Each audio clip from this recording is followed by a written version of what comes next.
Did you know that 85% of people believe they're not as creative as they'd like to be? And yet, creativity isn't some magical talent reserved for a few. It's a skill anyone can develop with the right approach. In fact, a study from Adobe revealed that companies that invest in creativity see 1.5 times greater revenue growth than those that don't. Shocking, right? The problem?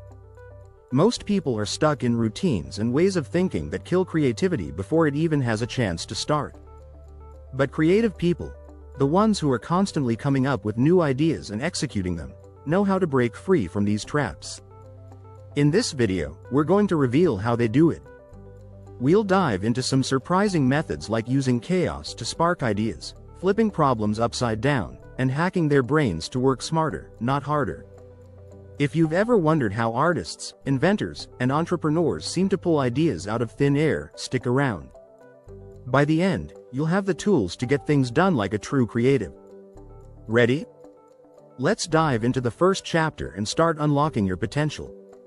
Chapter 1. Harnessing the power of unstructured chaos. Creative minds often thrive in chaos. This might sound counterintuitive since we're usually taught to embrace structure and routine. But research shows that 72% of people find their best ideas in moments of distraction or unexpected downtime. Creative people know this well and lean into it. Take Richard Feynman, the famous physicist. He used to doodle or play the bongos when stuck on a problem. It wasn't a waste of time, it was how his brain processed things in the background. In his book, Surely You're Joking, Mr. Feynman, he talks about how these playful moments often led to breakthroughs. The secret isn't to force creativity but to allow space for random connections to form. Think of your brain like a web where ideas bounce around, sometimes crashing into each other in surprising ways. This is why creatives often keep flexible schedules or allow for creative play, moments where they do something unproductive on purpose.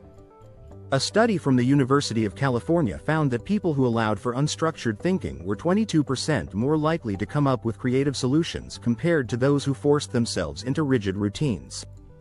So, don't be afraid of chaos. Set aside moments where you can let your mind wander. Whether it's doodling, taking a walk, or staring out the window, these seemingly aimless moments are fertile ground for creativity. Chapter 2. Breaking your brain. Reverse thinking techniques. Creative people don't just think outside the box. They dismantle the box completely. One way they do this is by using reverse thinking, a strategy that involves flipping problems upside down and approaching them from the opposite direction. This forces the brain to break out of its usual patterns. For example, instead of asking, "How can I improve this product?" reverse thinking would ask, "How can I make this product worse?" It sounds bizarre, but once you list all the ways to ruin something, you'll often stumble upon clever ideas to improve it. This technique taps into a part of the brain called the anterior cingulate cortex, which helps detect errors and find novel solutions. Steve Jobs used a similar technique. When designing the iPhone, he famously didn't ask, "What features can we add?" Instead, he asked, "What can we remove?" The result was the sleek, minimalist design that transformed the tech industry. According to a 2018 study published in the Journal of Creative Behavior, people who used reverse thinking exercises were able to generate 31% more creative ideas than those who followed traditional problem-solving methods. So next time you're stuck, try flipping the problem. Ask what the worst possible solution would look like, then work backward. Chapter 3. The Zen of Micro Tasks. Tiny wins for big breakthroughs. Most creative projects feel overwhelming at the start. That's where the idea of micro tasks comes in. Creative people break down massive projects into bite-sized, easily manageable chunks. By doing this, they make consistent progress without feeling overwhelmed by the bigger picture. James Clear, in his book Atomic Habits, emphasizes the power of small tasks. He notes, "Success is the product of daily habits, not once-in-a-lifetime transformations." By focusing on tiny wins, like writing 100 words a day or sketching for 10 minutes, you gradually build momentum. And that momentum leads to creative breakthroughs. A study from Stanford University found that breaking big projects into micro tasks can reduce procrastination by 60%. Why? Because it's easier to commit to a small task than to a daunting project. Your brain feels less threatened, and that makes it more likely to get started. Once you start, the flow naturally follows. For example, author Neil Gaiman famously writes just 500 words a day, which sounds small, but over a year, that turns into a full novel. The key is consistency. Micro tasks create what productivity expert David Allen calls small wins.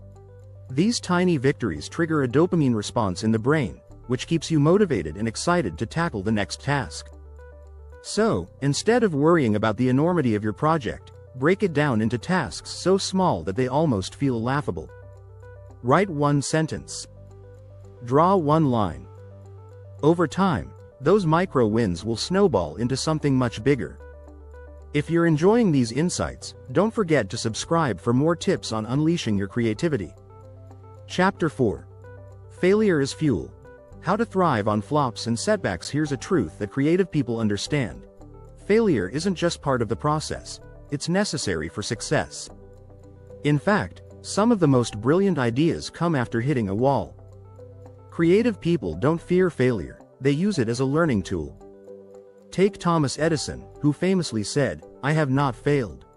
I've just found 10,000 ways that won't work." Each failure brought him one step closer to success.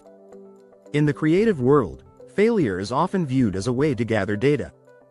It's like trial and error, except with each error, you learn something valuable.